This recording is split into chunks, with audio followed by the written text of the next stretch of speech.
Hi everyone, welcome back to another button video on the Velvet Lounge Life. So these are some of my favorites. You already probably, hopefully, saw videos 1 and 2 where I discuss my favorites, and now this is, actually I believe I have 3 videos. This is an extra bonus video. So this is the final one in the series of 4. Like I said, there's videos 1 through 3, and this is like number 4, but technically I'm just calling it a bonus video. Now, some of the buttons in this video, I don't know what they are, so hopefully you can help me identify what they are by noting in the comments any information that you might have. I would greatly appreciate. I always share, so I'm sure you guys are willing to share with me, as many of you do, and I appreciate very, very much. So let's get right into this. So one of my all-time favorites always when it comes to Georgian, Victorian, any of those eras of buttons are those made of metals, especially steel. Steel, brass, copper, sterling silver for those that were, the uber rich, and even gold for kings and queens and princesses and princes and such. My faves. They're my favorite when the work has been put in. And this is a button that you cannot deny has a lot of work that was put into it. It is, if you move it, it actually has that twinkle, and they did that on purpose. And this is one that actually has open work on it. Actually, I should use my card on the back of that. It has open work that's been done, as well as, so when you move it, you could see how it has like a twinkle and a shine to it. They do that so that it has a twinkle and a shine to it, and it's an illusion. So that people are like, oh, are those semi-precious stones? Or maybe that's some sterling silver. But indeed, it's all made of the same metal, polished down to different colors, and they knew how to use chemicals so that they could colorize things. So absolutely beautiful with that open fretwork, gorgeous. Yes, as you guys have heard me say in other videos, all of these buttons are my favorites. I have 4 videos of my favorite buttons. And how many have you seen? Probably at least 100 of them.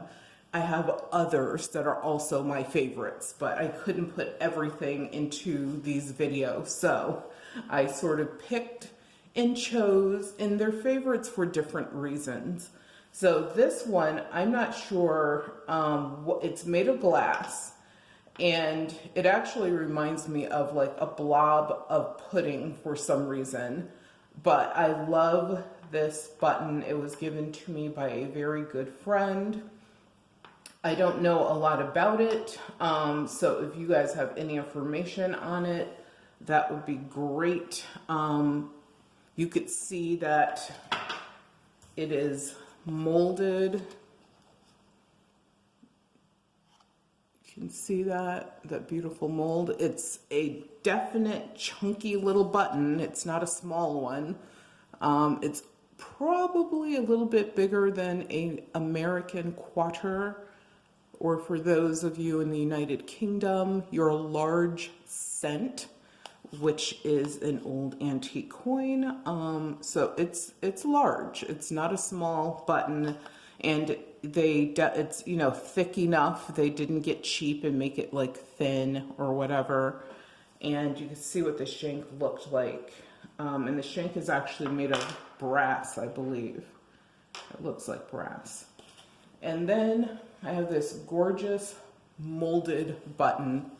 Let me see if I can adjust the camera. You can see that better. A adjustments, and you know us, we're unedited, unlike other channels. We're not going to edit you to death and add in unnecessary scenery and stuff like that. We just want to get down to the brass tacks. So here we have this gorgeous plastic, and this is made of a plastic molded button, and this is okay. At least when you guys know how I am, I always make things fall. So at least when that fell, it fell like right next to me, which is kind of funny.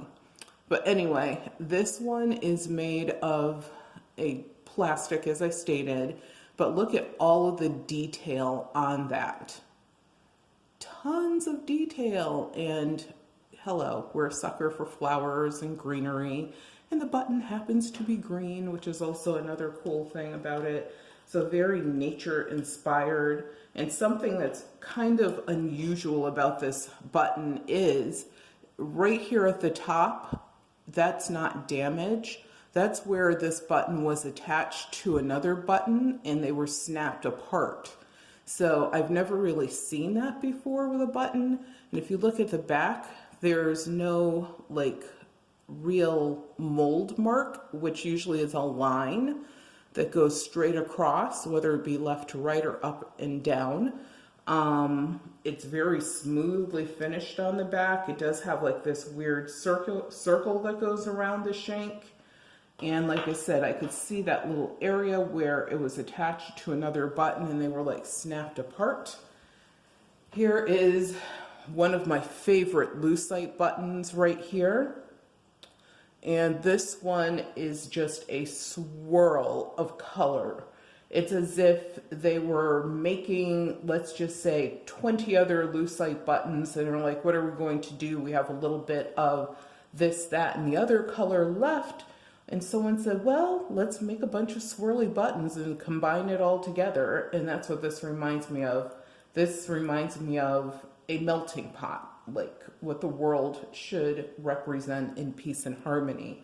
So I nicknamed this my peace button, but I love this button. It's one of my absolute favorites. And once again, these here and those that you see here in the back, they're almost the size of an American 50-cent or Kennedy half-dollar, as we call them, piece. So these are not babies. I am going, because I'm just dying to do this, I have to. I'm going to skip right over to these acorn-shaped buttons that are pre-Victorian era.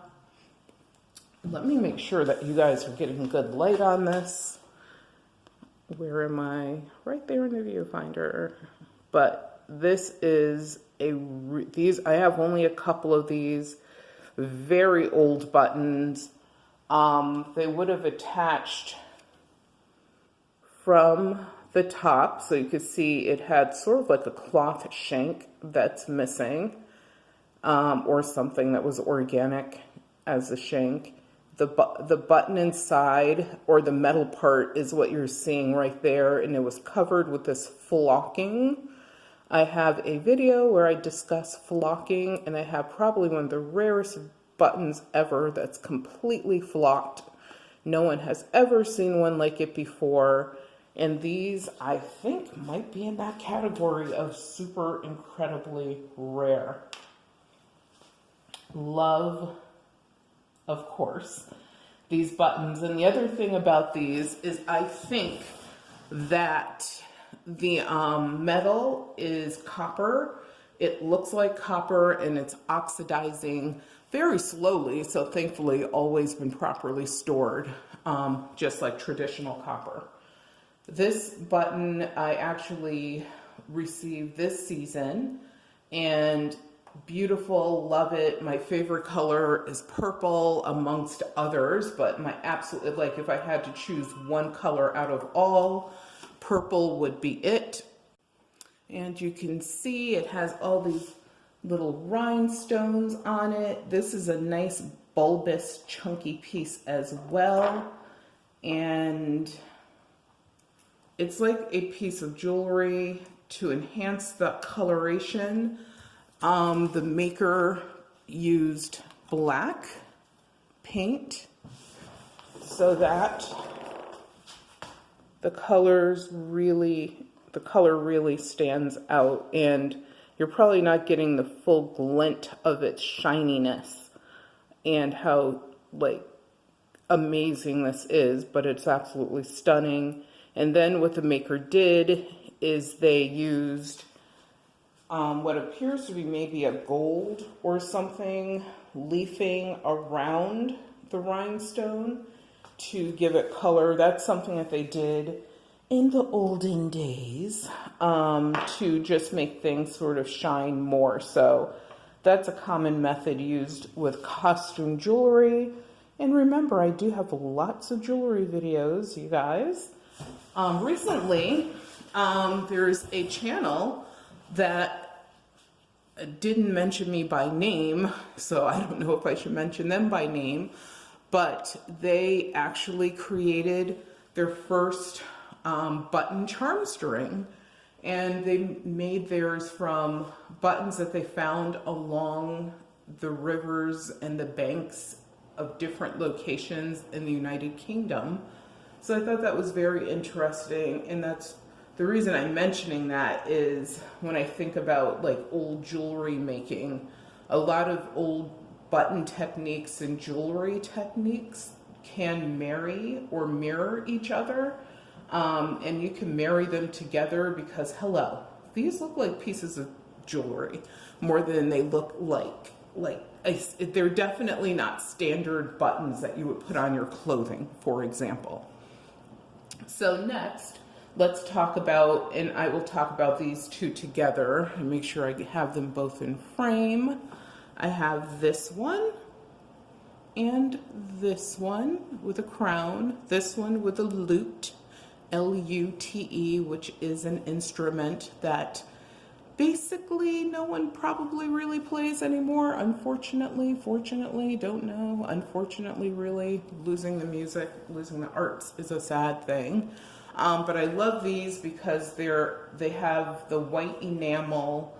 These are made of brass, and guess what? They're Waterbury Button Company buttons, so straight from the New England coast, East Coast, USA. So some old New England family members, if you want to call them that. And as you know, highest quality buttons that you can actually obtain. They made lots of designs, lots of sizes. They made them for couture houses as well as for Radio City Music Hall, right down to any type of uniform you could imagine, military to those that are civil servants, and everything else in between. And of course, they made buttons for the everyday individual, as well as for, houses that were not couture, but very well-known designers. So they actually have a museum dedicated to the Waterbury Button Company, because that is how vast and that is how far back they go in history as one of the most iconic and continuous button makers in the United States. And you can actually go visit the factory today. So these two vintage, this is an antique button, this is a vintage button. Some of my favorites, one, because of course, what's on them, a crown and a lute. But also I love the size, and I will just show you the shank on the lute, which is very different than a shank you would normally see. You can see that, and yes, excuse my non-pedicured nails, but look at that shank, and you can see some oxidation beginning there, and fully hallmarked as most of their buttons are. There are some that are not hallmarked, and that's when the company was going through a transition. So I have plenty of videos that discuss and help you identify whether or not you have Waterbury Button Company buttons. So I will definitely link my button playlist to this video in a couple different places for you, because if you want to know what type of buttons you have, what they're made of, who made them, I probably have that information in one of these mini videos. But also, when you're out in the world, now you'll know what to look for. Or if you are skimming and looking up, around the banks of a river or something mudlarking, then you will be able to identify what your buttons are quickly, easily. So another favorite of mine is this, which was given to me by a really amazing Louisiana queen. This one is made of, it's really bizarre. It has this metal backing, almost reminds me of pewter for some reason. But then what the maker did is they put this copper finish on top, and it's also made so that you can have it engraved or inscribed, and that I love. And I hope to find someone who can engrave or inscribe, because I would like to actually put a little word on. I have like maybe 4 of these, and I would like to put a different word on each one and make it part of my new project that I'll be working on that I discussed in a previous video, because that should be part of that project. Absolutely gorgeous, stunning, love it. Next, I am going to show you a little gem. This is about the size of a pea. I would say it's about the size of a pea, or what, I don't know what you guys call it in the United Kingdom, like when you have your smushy peas or whatever. Of course, this is not that color, but look at that. That is one of my Czechoslovakian favorites. So this is one of the Czechoslovakian buttons. And the reason that I really love this button is the amount of work that's put into it, as well as they didn't skimp on design. So it's not one of the plainer ones. This one has multiple designs in it to make up this one button. And definitely, self-shanked as well, because they wanted to make sure they put all the work right into the button, not into the shank. And sorry about that, people. There you go. But love that. And the color is, I don't know how it's showing up on camera, but it's like a periwinkle blue. So that's the other thing. It's not exactly blue. It's like periwinkle. So like that blue with a mixture of purple inside. Just love it. Gorgeous. Next, we have this beautiful blue cut piece of glass. And it is a button, and it's going to be very slippery because it is pure glass. It has nothing else other than the self shank, all of it is glass. I love the way that it's cut and faceted, and the size of it is about the size of an American dime or 10-cent piece. And absolutely, and you could see straight through it. So just beautiful in color. So this is something, if it was on clothing, obviously you're talking about being on a piece of quality fabric, because you want to see not only the button, but some of that design in the fabric come through. And you guys can see me touching something super special. Yes, look at it. Actually, I'm moving the camera. It's flying. Oh my goodness. So that one has a dragonfly on it, and it is reverse painted, as well as they painted on the top. It has a really nice sturdy vintage shank. So this vintagey button is, there you go. You could see that, and it's almost like a Murano glass effect that's on that. And I'm going to also stand up so I can make sure that you can really see it well. There you go. And believe me, I'm pretty sure my camera work is not doing any of this any like good, but it's hopefully you can get and see how they painted the back out in silver. So what they did is they painted this, and actually that's not true. This is like a cap that's on here. And the button sits inside of this silver backing. And reverse painted, then they applied, you know, the paint to the actual insect. And then all of this was sat inside of this silver frame, and obviously they did whatever to affix it.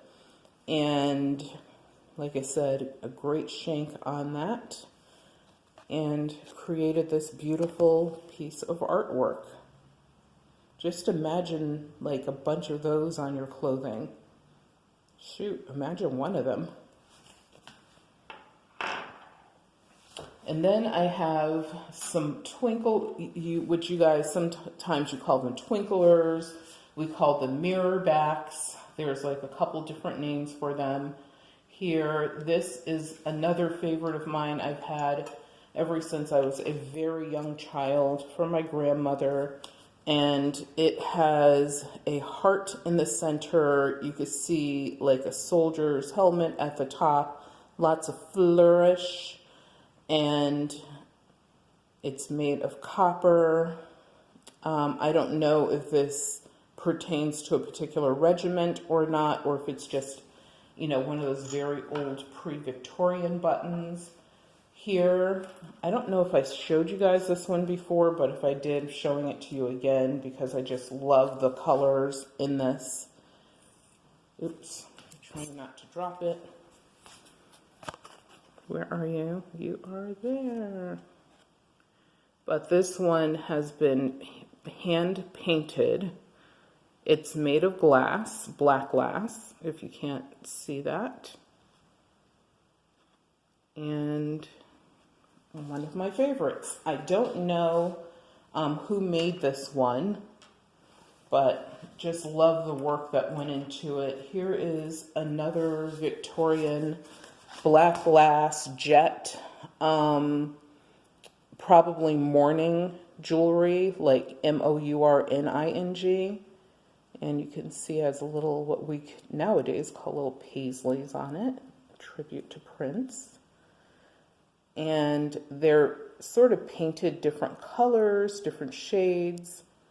Absolutely stunning button, and what a unique shape, which is one of the things that makes it special to me. The others, I will just quickly point out, another mourning jewelry or mourning piece, mourning button. This one is very unusual with this iridescent paint on it, a version of a moon glow, but look at how it's cut, highly unique to be cut like this. And it also has the the gold gilt around it. This enameled gold button is another very unusually made piece. And it has, I'm going to see if I can show this to you. It has the face of a lion on it. You can see the mane, the face is right in the center, and the red enameling around it. And here's a pre-Victorian button. This button is from the 1700s actually, so super pre. Here is another beautifully made mourning button. And this one, I don't know a lot about, but it is made of black glass, and it also has a combination of moon glow in it. So it's sort of like what I call a combination button, because it has moon glow, but it also has, it's made of black glass. It's definitely not, I don't believe it's a mourning button because they were not making moon glows back then, but absolutely beautiful. So I do appreciate you guys tuning in to this video, watching what I'm going to consider my, it's not like I won't do this again. Oh my God, how can I not pick this one up for you guys? This gorgeous green button. It is absolutely stunning. From the Art Nouveau period, it is just full of color, flourish, showing off its elegance, or eleganza for those of you who love that. And the color is absolutely amazing. Like, I wish that you could see this in person. We will have to do a button meetup at some point where we sort of get together and bring probably 30, 40, maybe even 50 of our favorite buttons. Here's a beautiful Charmstring carved button. This one is a carved Charmstring button. And you can see its little shank at the bottom. And actually it looks better from this view. But I do appreciate you guys tuning in. Please remember to subscribe to the channel and also hit that thumbs up and leave any comments, questions, etc. that you have down below in the comments area, and I will get back to you. Be well, and remember that your health is your wealth, and without your health you have absolutely nothing. And I'm going to show you something before this video is over, so please stay tuned.